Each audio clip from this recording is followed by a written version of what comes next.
So tell us about your experience with you worked with HubSpot, right? Yeah, so I worked with HubSpot for almost 2 years, and I was basically in their full funnel process. So I started out in the demand team, and we were using automations to drive demand. And in HubSpot, particularly, our goal and our metric was to increase qualified leads for the sales team. So we called them QLs, or qualified leads, at the time, and the goal was to really have those contacts book meetings.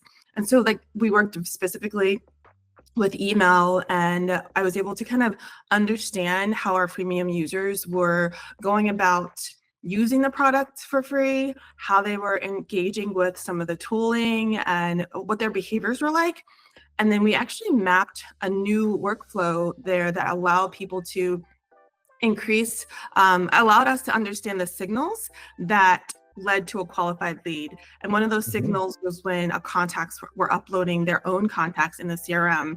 And we identified that as a really core signal and built out a demand gen workflow based on that action.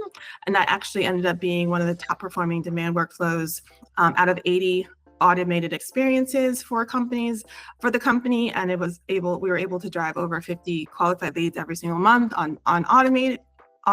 And yeah, it was a really good learning experience. And it taught me that you really want to use data to inform strategy and understand how people interpret your product and use your product, and what makes them a higher intent prospect, so that the sales team really focuses their time and resources on those contacts.